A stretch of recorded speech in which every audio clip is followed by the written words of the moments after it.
Hello, everyone. Welcome to Yes and Yoga. My name is David Ahern. I'm Adi Bachchan. Today, it is my great planner. It's planner. Planner is an old Indian word, which means he's really excited to see me. I'm happy to be here. That's right. It is a planner for me as well. It's a pleasure to see you. Yes, it is. This is my castmate in 4-day weekend, Oliver Tull. Thank you for joining us. Well, I'm happy to be here. Well, it's thrilling. And before we get started, I want to say that in the contest, you got first place, I got second place, and you came in third. Well, and it's the podium. I mean, look, it's this. Thank you for giving me the seat of honor that's higher than the other. Guest.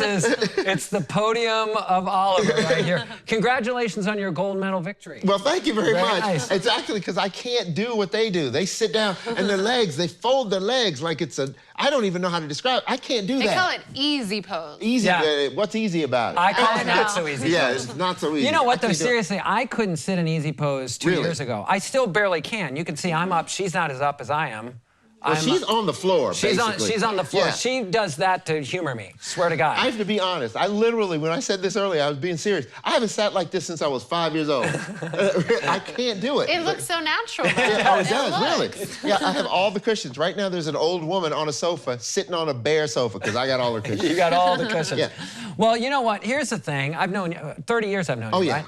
You have gone through a transformation that has been unbelievable. I used to be an old Jewish woman. That's right, and you look terrific now, by the way. No, I've changed. Yeah, things change. People move. They evolve. That's true. Would we like to talk about what transformation have you gone through that you'd like to share with the audience? Well, okay. I mean, just the straightforward of it. People always come to me and they go, wow, you look so different. Right. And so it's like, what I love is the way people sneak up on you. They don't want to come up and say, damn, you used to be fat, and now you ain't. People will walk up to you and they go, have you lost a little weight? And like really, I lost 75 pounds. It's noticeable. Did you lose a little weight? Yeah, I lost 5 pounds. No, you lost more than that. Yeah, you did. Yeah. You lost 75 pounds. Yeah. And now I'm trying to put on a little bit back because I told you I scared myself. I was walking past the window one day at a store and I looked at her, who's that guy? Because I thought I lost too much weight. So how long was the process? The entire process was 9 months. How did you do it? I started doing intermittent fasting, and then eventually I got to what they call OMAD, which is 1 meal a day. Really? And I was one of those people, you know me from the show. We come in, we do a show. And before the show, you got to eat. Yep. So then we would eat before the show. It's all we ever talk about, too. Right. What are we going to eat? What are we going to eat? So I would eat before the show. Well, you got to understand, you know, we don't do our shows during the day most of the time. Most of our shows are at night. So you've had lunch. Well, then I got to eat before the show. Well, then we do the show. Well, now I got to eat between shows so I keep my energy up. Yeah. Then I got to eat on the way home because, you know, you've done a show, you're exhausted. So I just found myself that I was eating all the time. For me, I just did the math. I was eating more than I was not eating. So I was like, I need to have a time period where I'm not eating more than I'm eating. That's all I was trying to get to. So I was just trying to get that to where I was not eating for more than 12 hours. You know, there's another thing, because a lot of times on shoots or even backstage, there's always bags of candy that are around, or there are energy drinks, or there's all these temptations that are constantly in your face. Oh, absolutely. And it's not readily available. It's just readily available, and unless you're really mindful about it, you'll go, I just ate 9 Kit Kats. How did I even do that? Well, but see, for me, I was in the military, and when I was in the Army, on a daily basis, I would eat 6, 8 Kit Kats. I would eat, I would drink, you know, we used to, back in the day, they had Jolt Cola. I don't know if you remember Jolt Cola. Oh, yeah. But it's this soda that is basically just legalized meth. And it was one of those things where you would drink it and you not even think about it. I would drink a 6-pack of that a day. People used to tell me it was good for me because I was running track, I was playing football, I was doing all that stuff. And people would tell you need the sugar, you need the boost, you need the energy. For the energy. Right. And so, like, before a track meet, they would give us soda and a Snickers bar. Wow. And you know, I'm running 800 meters, you know. So it's just enough to get you through. But then you got an instant jolt. Right, but then there would be this crash. Yeah. You'd just be exhausted. And, you know, you think it's because you ran, but it's because, no, it's the food. And so I was just trying to get that stuff out of my system. So I was trying to cut down the amount of time I would eat and get rid of the sugar. Right. You know, and I think, and I really do think this, I think most people are doing the best they can. They really are. They just don't know. Like, I, forever, did not know. I didn't know that you can't really eat that much sugar and stuff like that. I was the king of that. I was the king of misinformation. I would do anything anybody told me. I would do it. I would try it. I've tried every single diet there is. I'd done all of them. And I just kept putting on more and more weight. And instead of listening to my body and going, wait, this isn't right because I'm getting fatter, I would say, well, they must be right. They know. Right. You know, and so I would follow their advice, even though the advice was unsound. So when did you, like with, it's OMAD, 1 meal a day Yeah. is what you were doing, right? Okay, so I got to where I was trying to get past 12 hours without eating. Right. Well, then it started to get easier for me, and I figured out something that really applied to me. Because even when people would tell me, you got to, like people would tell you, breakfast is the most important meal of the day. Always. I was never a big breakfast person, and it would kind of make me sick when I would eat it all the time. And so I got to the point where I realized it's easier for me to not eat than it is for me to eat a little bit. Like people would always go moderation. Who's having like a fun-sized candy bar? Who's that fun for? That ain't fun for nobody. That's all you're doing is teasing yourself. So it was easier for me not to eat anything. That if you give me like a cookie, that's worse You want to for keep me. going with it. Yeah. If I start, you know, because I'm a social person. Right. And if I have one cookie, I feel bad for his other friends. I don't want those other Yeah, friends. you don't want them to get like cookie envy. Why doesn't he like me? Yeah, You know? Pick me. Yeah, You know, so that's why I started doing that. So then it got to where I was like more comfortable when I would just eat once a day. So, we talk about this a lot. Food is so social too that I mean, all of our social activities a lot of times are around food and drink. So if you do try to be mindful, it's sometimes very, very challenging because everything is hey, you want to go grab a drink and go get something to eat?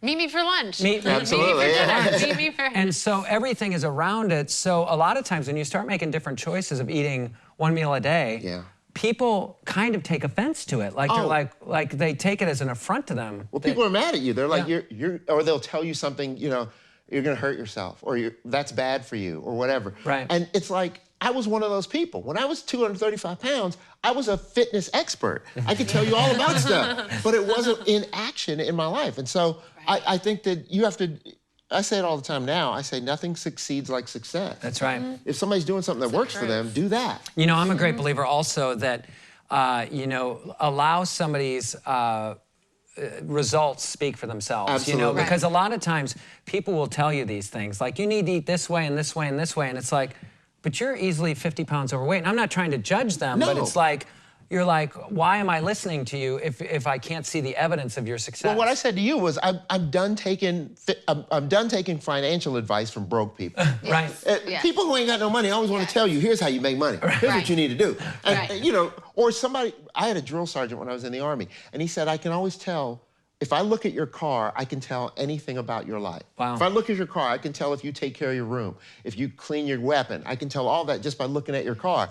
And what he had said was something another friend of mine says, which is the way you do anything is the way you do everything. That's right. And it's so true. And so I started trying to look for that in my life. And so I'm trying to just focus on that one thing of, if I can master this, I can master anything. Right. You know, I believe that about your house too. I actually believe if you walk into somebody's home, you can tell everything you need to know about their mind. Oh, absolutely. It's a reflection. If their home is cluttered, their mind is cluttered. And if their yeah. home is clean, their mind is clean. Because it really, what's in your mind ends up coming into your physical, Absolutely. Know, You manifest that in your life. There's no question about that. So the car is absolutely something. Well, you've gotten in people's cars, you know, and the window doesn't work, or you know, they got a hole in the floorboard, or fast Let me food clear stuff out comes all out. this. oh, if you want to turn the radio on, I need you to hold these two wires and put them together. No, that's somebody whose life is, you know, right away what you're dealing with. Right. And so you try to look for those things, and it's not necessarily.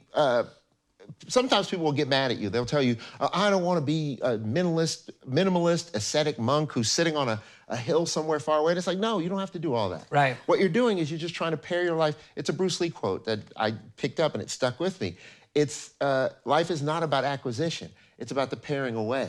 Right. And so you're narrowing your life down to the essential. You know, another thing that's the reason why Kundalini yoga is interesting, because it is the householder's yoga, which means you don't have to go live on a mountain. You don't have to go to the Himalayas. You can actually do this and do it in your own home. And as we always say, 15 minutes a day, and it can change your life. If you just, the thing that I was most impressed with you is, you didn't just end up 75 pounds less. You took a step and you said, I'm going to do it for a day and see what happens. And then another day, and then another day. Well, I always look at things in 24-hour increments. I don't have to do everything for 6 months. I can just do it tomorrow. Right. Yeah. And if I can do this tomorrow, then that's all I'm looking for. Right. Does that help you mentally? Well, it helps because people tend to think of failure. Like if, let's say I have a donut this morning. I wouldn't have one because they're kind of gross to me now. But if I have a donut, Right. a lot of people go, well, I messed up, so I might as well just eat whatever I want. And then tomorrow, I might as well just have whatever because it's off Opens the the rails. floodgates, yeah. So what I told you was that I just try not to mess up twice in a row. That's right. If I mess I like up, I that. try not to mess up 2 times in a row. You don't don't- do something back to back. We often talk to people about doing a 40-day practice, whatever it is. You know, you do a Kriya for 40 days, and a lot of times people will get to the 12th day, Yeah. and they'll quit, and then they'll become so discouraged that they won't. It's just don't miss 2 days. Right. Or You know? just pick back up. Yeah. Right. Yeah, if you mess up, If I just mess up keep today, going. that's okay. I just start over again tomorrow. Right. I have a very short memory, and that's probably my biggest asset in life. If I fail today, I already forgot it That's tomorrow. what I was gonna say. You're just forgetting. Yeah, I don't remember that I failed. I think I'm pretty good. Yeah, you're like, doing all She's right. my own personal Dory. She forgets all the time. Every I day. do. She goes, I reset every day. Every day is a good day. Well, which is that's what great. you want, though. Yeah. So you're not mired in this, I'm a failure. Because Right. if I was like that, I failed a lot. I fail all the time. I mess things up. But I forget about them. And I move on. I just try to do the best I can the next time. If somebody were out there right now and they were struggling maybe with their weight, what would you say to them? Like, what advice would you give? And I know it's not fun to give advice, but No, because for me, like me especially, I don't like telling people what to do because I think that when people hear that, it makes them defensive. Right. If you tell them, hey, here's what you need to do. People are like, oh, I can't do that or I don't want to do that. But it's them trying to protect themselves because failure stinks. Yeah. And you don't want to fail at something. Like, for example, let's say I just want to say, I'm going to walk across the room. That's simple. Right. Anybody can do that. Yeah.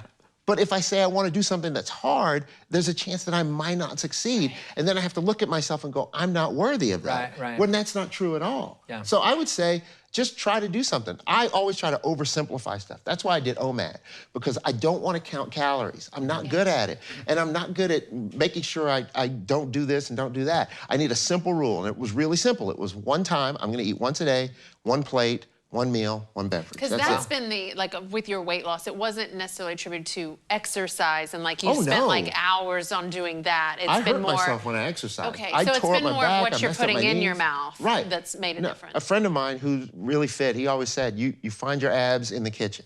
yeah. And so, you know, that was a thing for me. I was like, okay, I'm just gonna try to eat better. But I need it to be simple. And so with that, I could eat whatever I wanted. I was just narrowing down how much I ate. Right, and another thing is everybody's body is different too. So everybody, you know, you have to find out what's right for you. Well, that's why I said the thing about success. You gotta Yeah. find what works for you. Right. People, but you have to be honest with yourself. People will tell you, I do this. This is my process. This is my procedure. This is what I do. And then you go, well, are you successful? Yeah. And they're like, no. I lose the same 5 pounds over and over again. Well, then why you keep doing the same thing? You know, we talk about this with meditation. Like, you always say, if somebody says they meditate, you always ask, is it effective? Meaning, Is it effective? Is it Yes, effective? because a lot of people say, I meditate or I'm just mindful in my day. And I'm like, Right. well, you know, are you receiving the results you'd like in your life? Because when they Because- say, no, I'm still stressed, but I'm already doing it, it's like, Well, then why do you let's do take a that? look at it. Right. Yeah, let's see if it's effective Is enough for you. is it effective? And that is a big, big thing, is what you're doing effective. And if it isn't, make an alteration. If it is, keep doing it by all means. Right. If you're trying to go to the beach and you follow a map and you end up in the mountains, that's the wrong map.